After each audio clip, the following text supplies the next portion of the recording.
What is going on, guys? Welcome to really, it's not the first episode because I did this like 9 years ago, but welcome to the Texas Basketball Weekly. So, on this pod, we're going to talk about everything Texas, not just grassroots basketball, but college as well. And we're going to dive into some NBA stuff every now and then. This is your host, Ani Mana, with me, Mashu Nega. You've seen us too on the Field of 68 Next Gen pod. Me and Shu, we decided we want to do a pod. It'll be weekly, just all Texas basketball. We're not just gonna talk about, again, not just high school. We're gonna talk college, NBA, everything Texas you hear on this pod, and we're gonna dive into some more controversial stuff as well. But anyway, Shu, you got the floor. How you been? I'm good, bro. I'm good, man. Just here, like you said, we're talking about Texas hoops. I don't think I'm biased, but I don't think there's a better state to be in when you talk about basketball, from the grassroots space all the way to the professional space and all in between. So excited to get on the pod, man. That's a hell of an intro, man. I'm looking at that. I'm like, dang, I'm trying to get like you, Ani. So, nah, man. Let's get to it, man. I'm good to go.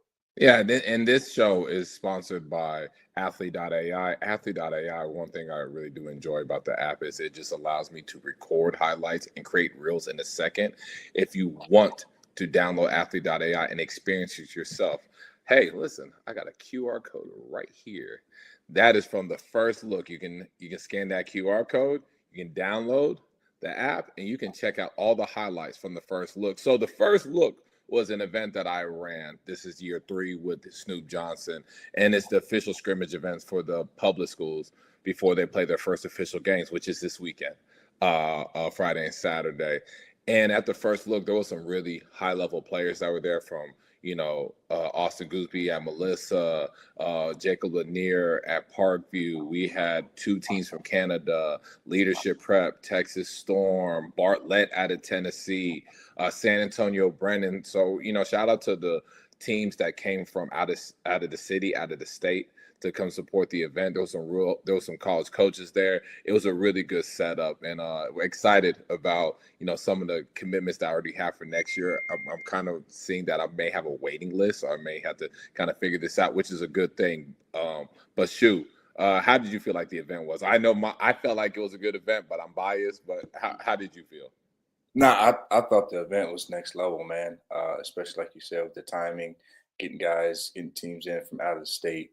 You talking about high level matchups, games that had a lot of intensity, kids that were trying to prove a point, which was awesome to see, and just sort of that competition level, and the skill level. So I thought it was dope. It was a good bump, good smoke for kids to get into, good space for teams and coaches to um, see what they look like at this time of year as they're getting ready, right at the end, as they're getting ready for the season. So um, I out the gate, what pops off to me is the matchup. First matchup I think that you had was uh, 2 high level kids, with 2 really good programs, Parkview and Melissa, and you had Lanier versus Gooseby. So for me, I think it was great to see in a matchup with 2 high level kids matched up like that, and to see the intensity going at it. So Jacob Lanier, I thought was off the chain. You can feel him, pause, from the sideline of how good he was and how intentional he was with trying to make a statement. It felt like it was more of a statement game for him, and the fact that he was coming at this matchup and he took it personal, which is awesome to see. It's competitive level, right? We're playing basketball. Let's compete. So him in every facet of the game, scoring the ball. I think he had 30 some points, 12 rebounds, 6+ assists, multiple steals and blocks. Just really imposed his will on the game, driving the ball. He shot it well. He was rebounding. He was all over the floor. Like, you felt his energy as you watched the game, which was, again, looked like a man on a mission. Inside, outside, both sides of the ball. So for me, I thought that was the first thing that stood out to me, and was good to see. And so Gooseby turned it on late. Melissa turned it on late, to bring the game a little bit closer. knocked down a couple of big time threes. He was all over the floor that second half of the game. But for me, I'm gonna pop it off with that first game, which I thought was a great way to start and a great way to watch and kind of get the rest of the event going. Yeah, I thought Lanier was really, really good. I thought he had the best performance in the event. It was loud, right? He was making threes at a high level, as you know he can. He was very assertive with the basketball. He was really trying to get in there and defend and be aggressive. It was one of those games where you can tell it meant more for him. Obviously, someone that doesn't like his national ranking at 99 or 100 or bottom end the hundreds, and he had a point to prove. And I think it was a very loud performance. I thought the second game was pretty good too. Uh, but one thing I would encourage from Lanier is stack the days. Like he got to perform like this all the time, right?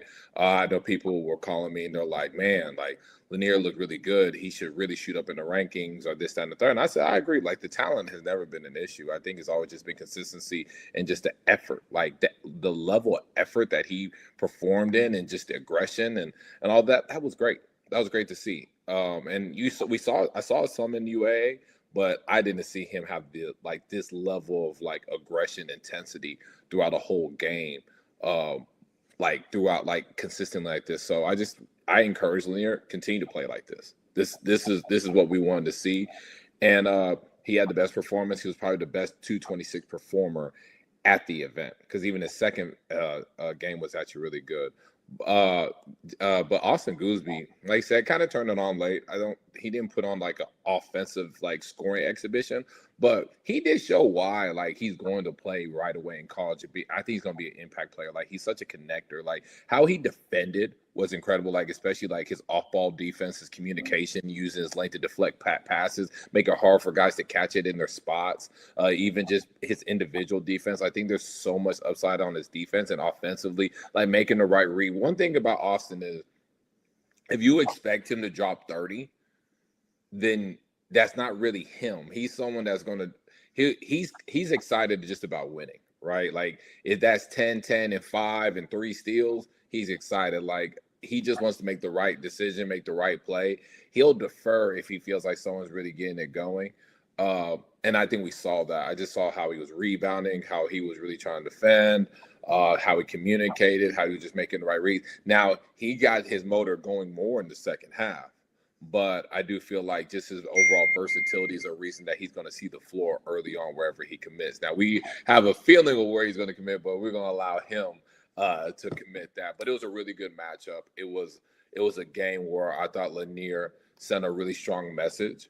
And all I'm saying is continue to send that strong message, be consistent with it, and he's going to kind of get what he wants throughout the high school season. Because I know where he's trying to do and what he's trying to portray, and he just got to keep having games like this. He would had another player that was really, really good on that team, that Parkview team. Let's go into Aiden Hansberry, correct?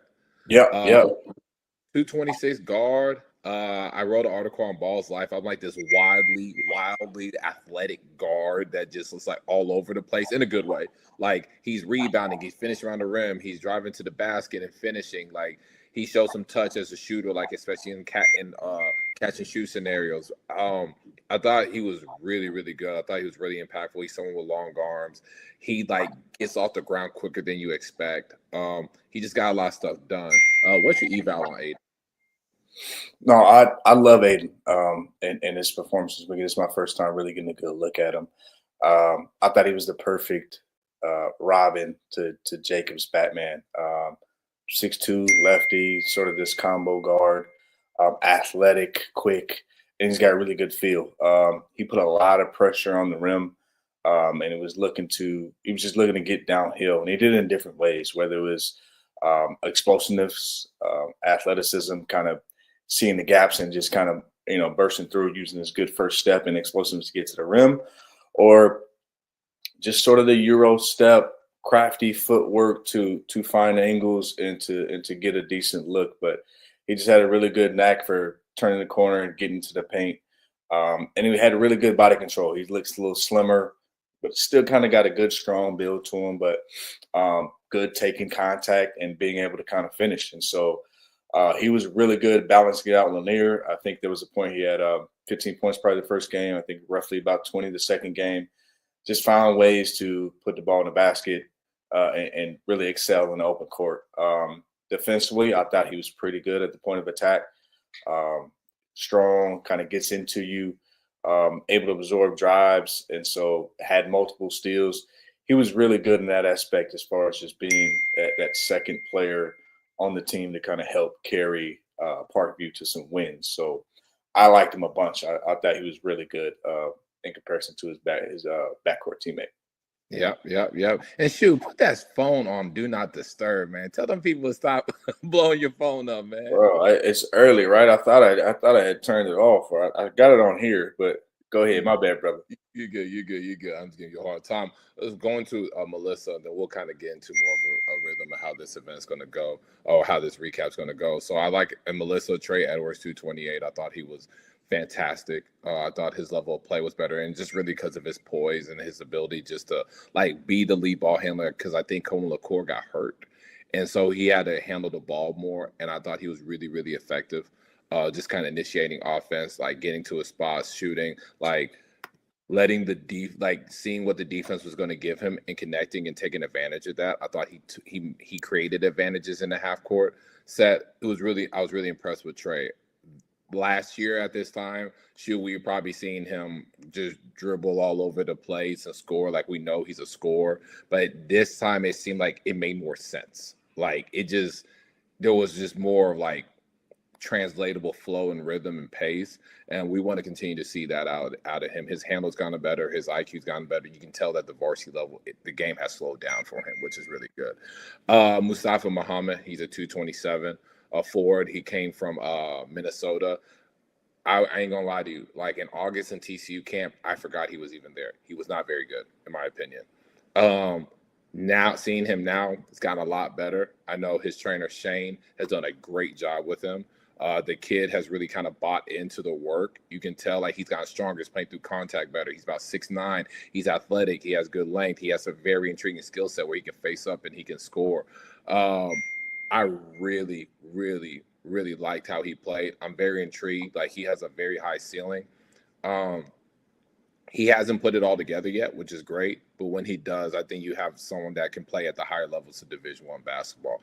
He showed that in stretches on Saturday, and I'm interested to see him because they have Dallas Carter on Saturday at 6:00. So that's going to be a really good matchup with like Shakir Kizzy, and you got Terrell Jackson. He's going against some real frontline guys. So interested to see how Mustafa plays out, this weekend. I thought he had a very good showing on Saturday. It was more than just like the points or the box score stats. I felt like he just impacted shots like around the rim. I felt like even if he didn't grab offensive rebound, just him attempting to get it, allow someone else to get it. You know what I'm saying? Like, things like that does not show on the box score, but it makes an impact in the game. And, shout out to Mustafa for that. But let's kind of go on some other 2026s that impressed you at the first look. I'm gonna start with it's two guys, two kind of dynamic duos on two different teams. I'm gonna start with Texas Storm, Braden Jones and Tyson Hurd.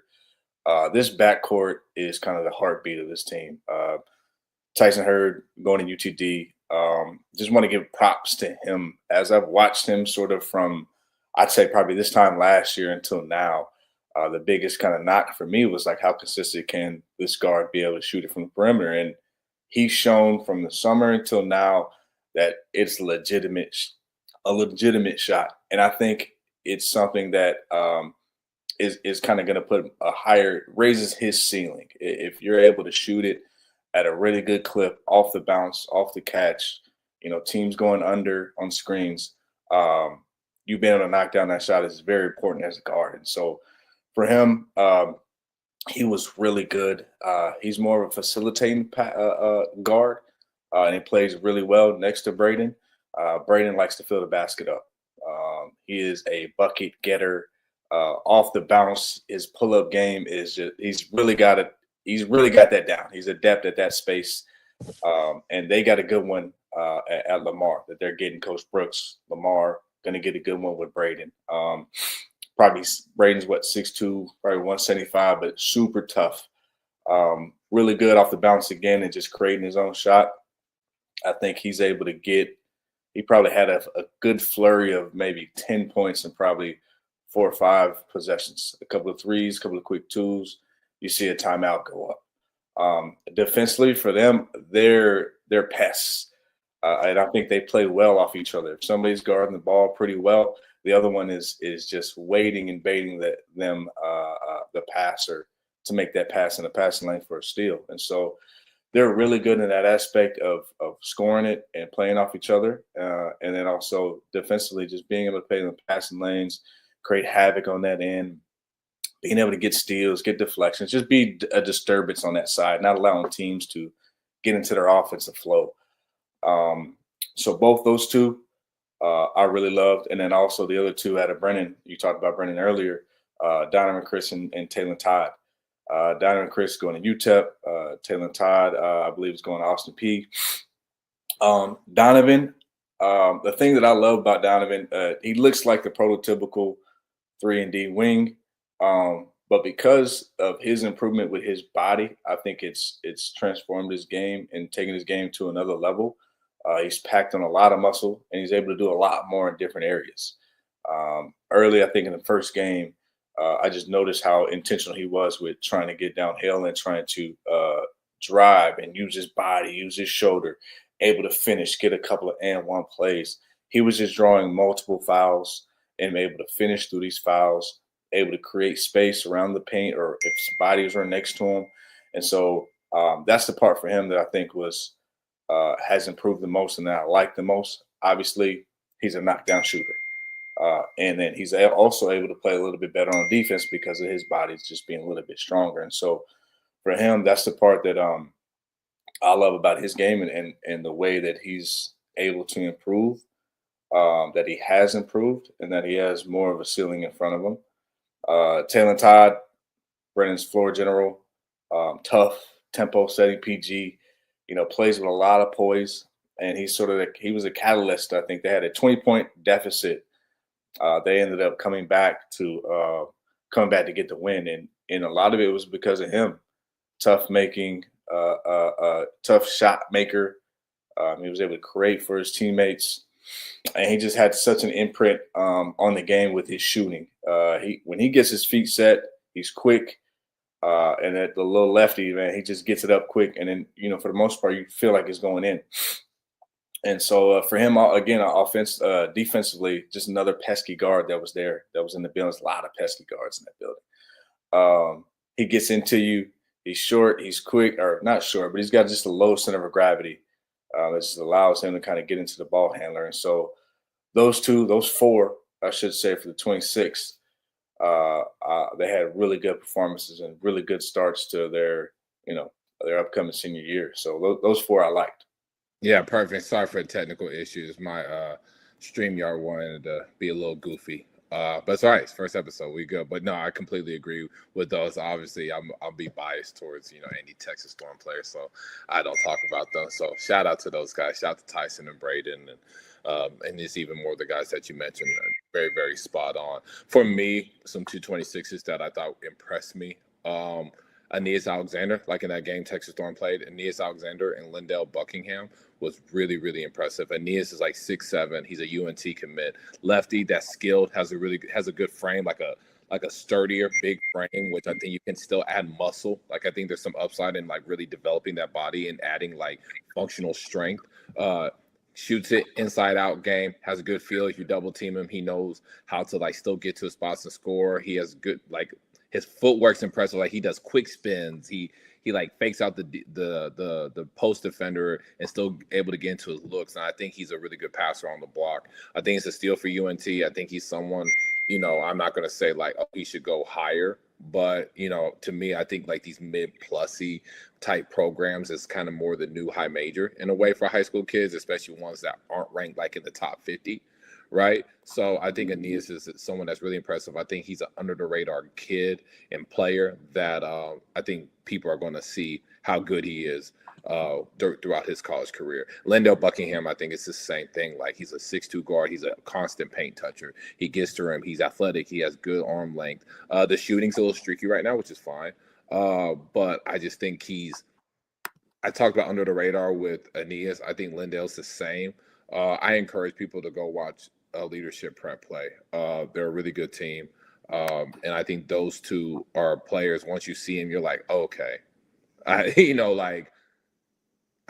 get it. And these two played very well in the EYBL. They had good EYBL seasons. So definitely take a look at those guys. Definitely take a look at those guys. I think Lindell and Aeneas are very impressive players. Also, I think in 226, there was a kid from South Grand Prairie. Here was his name. His name was Victor Hassan from South Grand Prairie. Victor is about 6'8". He's athletic. He makes athletic plays. He gets off the ground fairly well. He was altering shots at the rim. He's someone that's intriguing. I don't know what level he is, but he's a scholarship basketball player. I definitely think like 4-year in even junior college should be all on that. Like, just his physical tools and his motor alone really stands out. Theo Brandon for South Central Prep, he's the floor general, right? Like, he's the conductor. He's the one that just makes everything kind of flow. He's finding open guys. He's making the hockey assists. He's getting to the paint. He's really good off ball screens. Really good pickup for South Central Prep. I think he was someone that they just needed to kind of get the flow going. And he just does the things, again, like, it's just outside the box score stats. Like, when Theo's there, he's a good defender, even though he's like small and he's not like really, really strong. Like, he doesn't look really, really strong, but he's a good defender because he anticipates well. He understands angles. He's just very smart. And then Jaden Shields, who's about a 6'3" guard that's committed to SFA. He's impressive, like a strong driver, physical. He really initiates contact and finishes.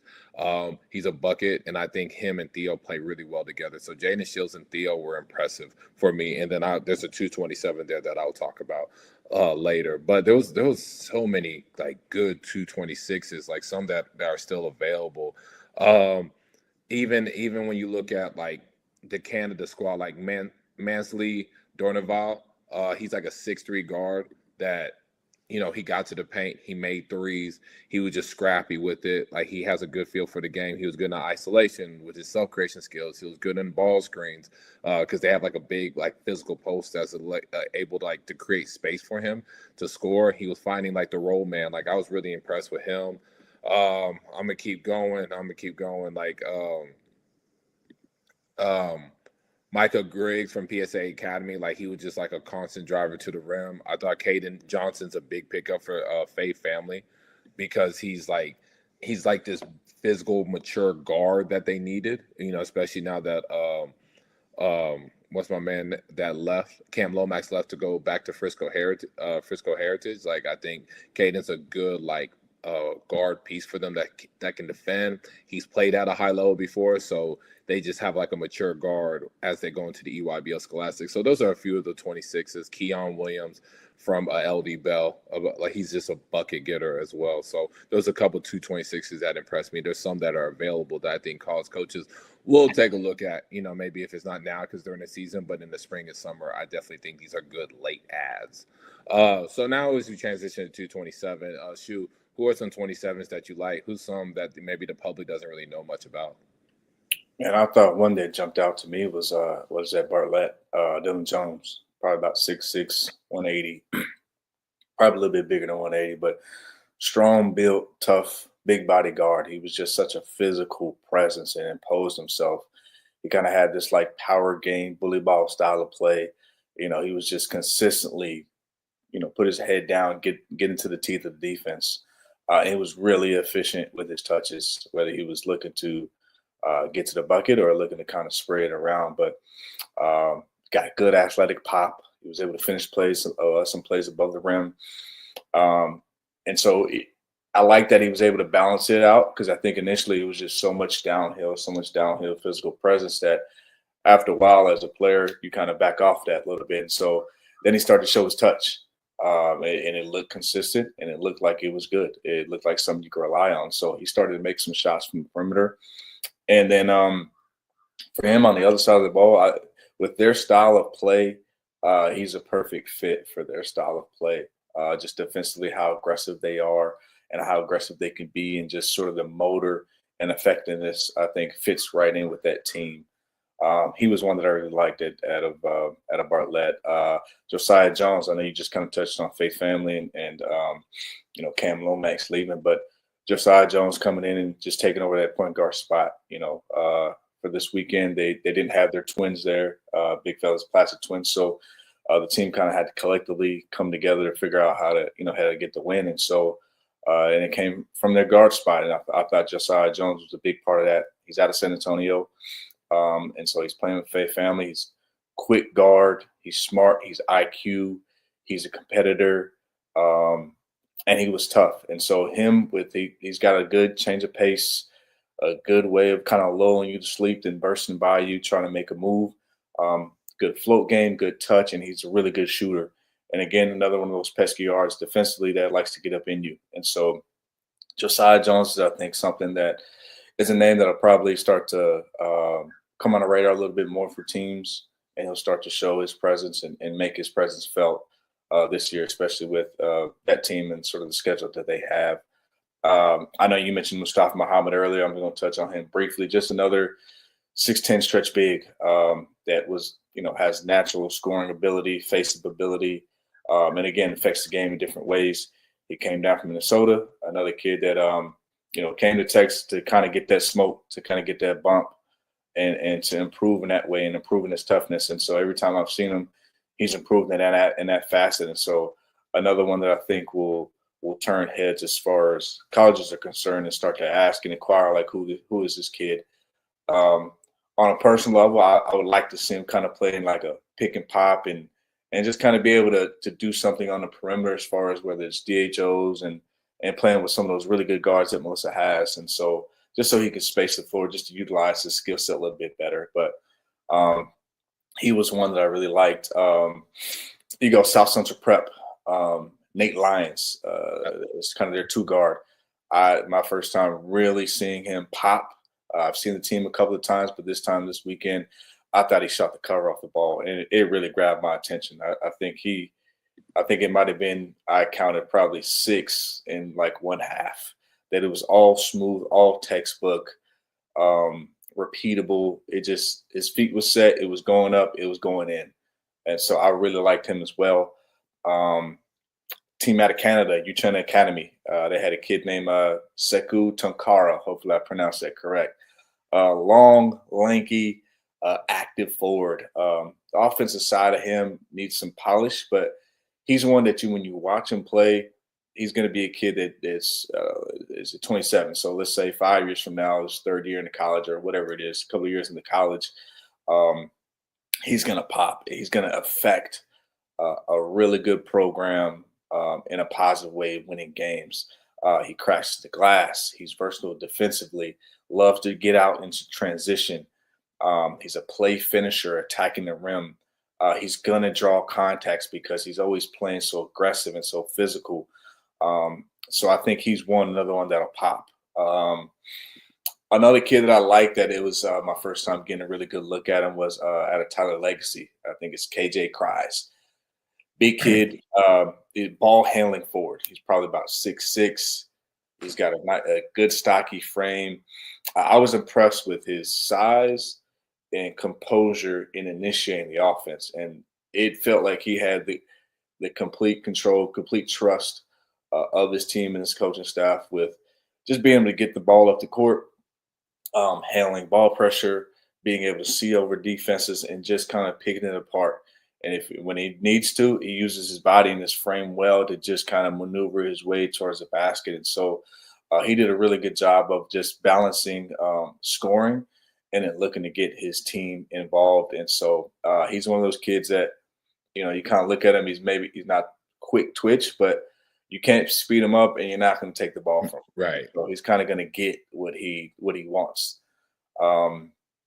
I think those are, for my 27s, those are ones that stood out for me. Yeah, those are really good ones. For me, first it's going to be Stephen McLeod for Grand Prairie. Like he was super impressive. Just his motor and effort. Like he's had a good, I would say from July to now, He's been impressive because he's playing more within himself, especially like getting more on the low block and finishing. His footwork has improved. Like against Plano, he had like a pass fake to quick spin layup, like something I've never seen him do. He's dribbling, like he's getting rebound, he's pushing up the floor. He just was really playing at it with a high motor, very aggressive. I thought he did himself a lot of good that weekend. Stephen McLeod just keeps stacking the days. You know, that's one thing that we're going to say on this pod between me and Shu. Like, we're going to say, like, keep stacking the days. I think performances like that, what's going to allow him to continue to move up. I know rankings is a big thing for these players, or just with the recruitment, is his productivity. Right. So, like, if he continue to be that productive, continue to play that hard, it's going to be a lot of eyes on him, and he just got to perform. He's got to continue to perform. But I was super impressed. He was one of the best 2027 performers at the event. I thought he played his ass off. I thought he showed more skill. I thought he was more in control. There's still some little wild stuff with him going on sometimes, like especially on the court, but like way less of that than I've seen in the past. I just seen him continue to get better and better and better and hone into his skill and continue to play within his strengths. There's a kid from talking about Plano, like Timothy White. Big, physical, mean post. You cannot push him around. He's going to push you around. Like I've seen guys try to post him up and he just stands his ground. Very strong. He has a very large frame.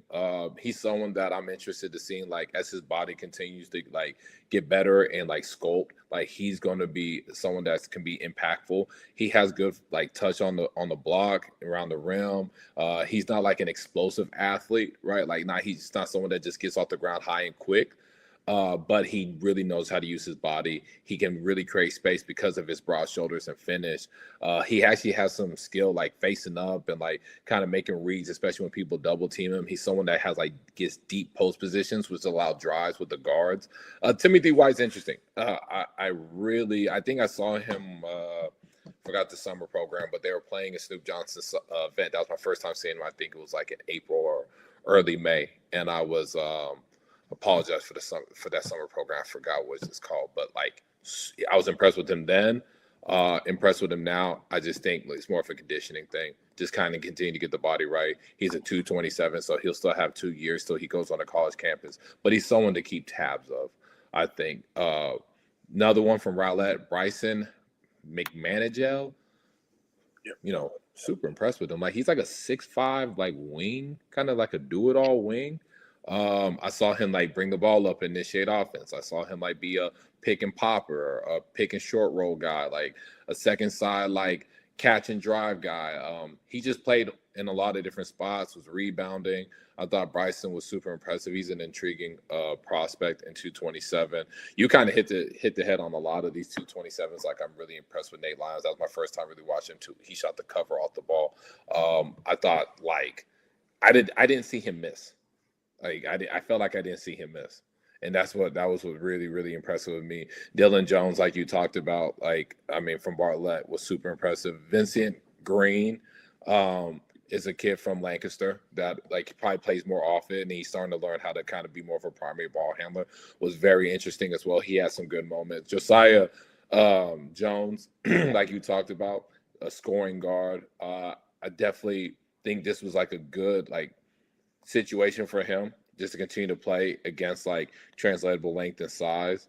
I thought he had moments just as a scorer. I think there's upside as a playmaker. I want him to kind of really show that more at times, because like he can get to the paint. Like he's not like vertically just super gifted or stuff, or like has like a lot of like, I won't say athletic gifts, but like he's not someone that's like super explosive, but he always gets to the paint. Like he always drives defense to gravitate towards him. And so just kind of spraying it to the teammates, kind of blending it a little bit more will be helpful. But I just like that he gets to the spot. He can score at any time. He can get his own bucket. He can do it in multiple ways. So Josiah Jones was impressive as well. But I want to go back to 226 just very quick. Delano Tarpley, I remember I wrote an article on Ball's Life, and I said his body, because I called him pudgy. I said it's kind of like a pudgy frame, and at that time in the summer it was like, you know, I'm not gonna hold back from just my evals. I know what I watched. I watched a lot of UA, and the dad hit me and was just like, hey, listen, he's really gotten his body together. He's not pudgy no more. Blah blah. He was hurt. And I said, all right, perfect. I'm excited to see him. Like, you know what I mean? Like, show me is different. Show me Yeah, different. You know yeah, what I'm saying? I can only yeah. go by what I see. But Delano has really taken like care of his body this year. He's moving better. He's playing better. You can tell he's healthy. So shout out to Delano Tarpley. Your body's gone better. I'm not gonna be putting like a pudgier forward no more. You know, he's gotten his body right. But for everyone that understands how I operate, I'm going to report what I see at the end of the day. And if you prove me wrong, if you show me different, then my eval going to be different. At the end of the day, I'm not going to be one of those that's going to sugarcoat it. I'm going to say, well, a little bit sometimes, depending on, like, I'm not going to kill a kid. I mean, they're Yeah, high school yeah, kids, yeah. but I'm going to report what I see. So shout out to Delano Tarpley, really changing your body, really transforming it. And he's looking more and more like a Division I prospect. And he's a big, he can wait late. There's gonna be like a market for him, and like Division I coaches are asking me and you now, shoot about who's a big that I can snag, that I can snag late because we're gonna need bigs. I And think he may be at Austin P. I don't mean to cut you off. I think I may have seen it earlier. Continue on. Let me take a he quick committed look. to Austin P. Let me take a quick look. Hold on.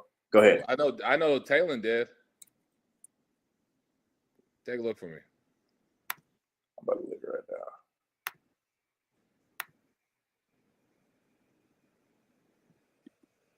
UTEP. UTEP, he committed to UTEP. Yeah, UTEP. I knew I saw him commitment. Okay, perfect. Well, shout out to UTEP. UTEP knows what they're doing. Yeah. He get a big like that. That's a big time get. So yeah, no, again, like he's someone that has really done well with his body. He's been playing well. UTEP got someone that they can really continue to develop, mold, and he'll be someone that'll be seeing the court sooner rather than later, in my opinion. Let's go 228 and 229 shoe. For me, I'll go 229 first, and Felix Okam from Grand Prairie, going back to Grand Prairie. He's like this 6'7", 6'8", like just mobile forward with supremely long arms that is everywhere. Like I seen him like on the top of the press deflecting passes and like, finishing at the rim. He's all over the offensive glass. He creates second and third chance opportunities. His jumper mechanics, excuse me, is it's a little slow winding, kind of awkward sometimes, but it goes in, especially when his feet is set and it's like standstill threes. He has touch. He has real touch. He has an incredible motor. He'll dive for any ball. He'll go like he just covers so much ground on both ends. That's super impressive. And he's someone that I just feel like, you're going to hear about nationally just throughout his high school career. Like just with the motor, toughness, length, and athleticism alone, as the skill is growing, he's someone to really keep tabs of. And it's crazy. Like he has 4 years of high school left. Like it's insane. TJ Johnson for Plano. He's a talented, like a 6'2" guard. Talented, can get to the rim, good athlete. He kind of struggles sometimes with some heavy ball pressure, but I like that he would get the ball back, still initiate offense, still keep working and working. I thought he was a very good player, like in the varsity level. Like they played Kimball and then they played Plano. Like it wasn't any easy games. Like, you know what I mean? So I felt like he handled the pressure as well as any freshman guard you had. Like he had his mistakes, he had his stretches. It didn't look great, but I thought he kept going. He kept being aggressive. He started like the game started slowing down for him a little bit, like as each game went on, and he started making the right read. So TJ Johnson, someone in 229 that I like. Xavier Young, like you talked about the Placid twins, they didn't play for Faith family. They were out of town. That believe they had a family situation they had to attend to. He was good. He was good. He stepped up. He was altering shots at the rim. He was being a big. He was being physical. He was posting up and scoring. One thing about X, like he has a nose for the ball, especially on that offensive glass. And he was cleaning up. He was creating second, third chance opportunities. We seen in the summer where he can kind of like pick and pop and like shoot like top of the key threes. And I think that touch is still growing. X really showed why he's ranked nationally. I thought he stepped up and he imposed his will that game. And Josiah Rose as well. Like an athletic guard wing, long arms, good basketball body. I think the jumper is coming along, especially when his feet set and like it's more like catch and shoot scenarios. He's really good at attacking the rim. He can finish like with power or finesse. It's like when you feel like he's stuck, he somehow finds like angles in the air to like able to like to still get like a clean look. So Josiah Rose was super impressive. But shoot, who are some 28s that you like?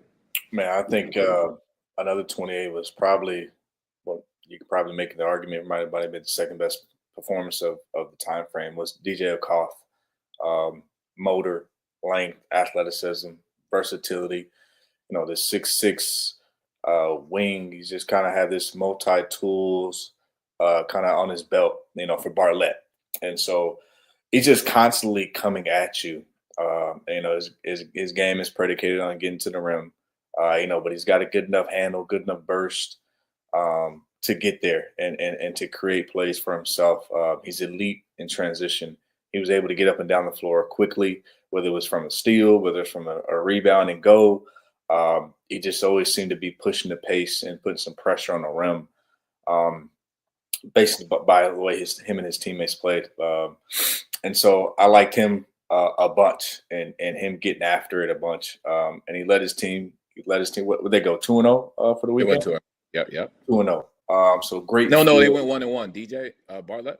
Yeah, They Bartlett. went 1-1. They lost to Brennan, and then Yeah, the comeback win with Brennan. yeah. You're right. You're right. But just super effective, super impactful. You see why he's one of the top rated kids in his class because he's just able to do so many different things at a very high level with his intensity, with his intangibles, and just him being able to affect both ends of the court. Then you got his point guard, Braylon. I thought was unbelievable. He kind of reminds me of you know, not at this level, but just kind of that smaller, poised guard. Tremont Waters played at LSU. And so Braylon Williams from Bartlett just runs the show for them. Really good at creating, really good at getting downhill, really good at just kind of spraying the ball around. He's a point guard who takes the lead and wants to push his team to wherever space they need to be in. He's an extension of his coach. And so for me, I liked him a bunch in that 28 class as well. And then you named the other two, actually other three when you include Trey Edwards. Trey with Melissa, I was impressed this weekend because I just thought he was extremely efficient. And it was something that was really good to see because everything that he got was within the flow of the game and within the flow of the offense. For him, his bread and butter is as a shooter, right? But like you talked about earlier, he had to play the point. He had to bring the ball up and facilitate his team, especially under some ball pressure. And so he was able to handle that really well. And then as the game went on, he got his within the flow. A bunch of threes. I think he had probably 5. Both games they played 5, probably more than 5. Both games they played, and just shot it really well. And then the 2 28s that you just mentioned earlier with out of Faith Family, Xavier Young, Josiah Rose, 2 extremely talented guys, 2 guys who own their position, who really make it hard for you defensively. Josiah, like you said, Rose, long arm, good body, and he's kind of has this quiet competitiveness to him. Like you don't see him talk, you don't see him move, but you see him really be intentional in trying to guard the ball, trying to get downhill, trying to bully ball. Really likes to rebound, and the same thing with X. X owns his space. Anybody that tries to move X, I've never seen somebody dislodge X from his spot. So strong, so stout, and just able to use his physical gifts to finish around the rim, run the floor, rebound. And so it was a lot of really good 28s that kind of made their presence known at the first look. Yeah, absolutely. There's a couple like developing players that I want to talk about. Momar, I don't know how to say the last name from WTY. Diakate is a good one. Yeah. I liked him a lot. He's intriguing. He's like a 6'7", like combo forward, more 4 right now than 3, but he has a very interesting skill set. Cozy Nezaribe plays some at Cedar Hill. He's a freshman, 229 post, developing big man, but has some tools. And then Caleb Taylor, he's a 229 wing from Bartlett. Had moments, like especially with like the jump shooting and just the skill and stuff. I think he's someone that can end up being a really, really good player. So those 3 were impactful. I thought Caden Perry for South Grand Prairie was impressive as well. I thought Demetrius Virginia, Texas Storm, he had some really good moments at playing the PG role. I'm really impressed by like guys like Braylon or Meach or some of these other guys that are 228s and 229s and they have to play the PG position and really holding their own. So I just think that's just really impressive. So Shu, I'll be at the Noble Classic. I know you'll be fairly busy. Yeah. I would have been there. I would have been in TCU, Michigan. I got a wedding this weekend, so I'm kind of locked in. I'm in it. We got some stuff going on today and tomorrow, so I'm kind of locked up. But I'll be hitting you on the text, ask you who's who, what it's looking like, and I'll check in on the other big game on the college space for this weekend with Michigan coming down and playing TCU. I thought it'd be a good one. There's obviously a lot of high level pro prospects. Right. In the building. So 100%. Yeah, like I'll be at the Noble. I was at Marcus Sloan's event. Before I get off, like Mateo Rico, 226 center, was really impressive. Big time prep ended up winning. Zion and Beckway was good. Mason Shepard was good. They have another 226 wing. But that Mateo Rico, I was talking about Delano because I didn't know he committed to UTEP. But that market for him is going to be crazy. Like the waiter he lates, like he's gotten so much better since the summer. It's really crazy. Like if there's any Division I coach still watching this, I would go over to New Wave Academy and watch Mateo Rico play. That kid has gotten a whole lot better. But as you see here, I got the QR code that's for the Noble Classic. Athlete.ai will be there. We'll have a videographer on each court and we'll be filming. So a lot of the highlights will be there on that app. So I'll be at the Noble Classic. We'll be watching a lot of Texas college basketball. And what's today? Friday. So I would expect throughout each week, Texas Basketball Weekly, me and Shu, we're going to hop on. We're going to give our recap of what we've seen next week. Hopefully I can get Brandon Jenkins to wake up early and talk about, random slug. And BJ, he got one on you, BJ. Brandon be a little sluggish, but if I ask him to do it, and maybe I'll throw him like $20 for some breakfast, maybe his ass will get up. It's an expensive breakfast. But he'll be in Houston. It's funny. I'll be in Dallas because I live in Houston currently for Noble Classic, and I'll be watching Melissa and Dallas Carter play. Brandon will be in Houston for Sloan's event and Jim Hicks' event. And then Shu, you obviously will be catching up with the college basketball. We'll all be doing that. So that's Texas Basketball Weekly, guys. I know we had a little bit of technical difficulties, but it's first episode. Be patient with us. We're going to give you updates every week. We'll have Division I coaches come on. We'll have guest speakers and stuff like that. So it's going to be a high level. So Texas Basketball Weekly pod presented by Athlete.ai. Enjoy your day, guys. We'll see y'all later.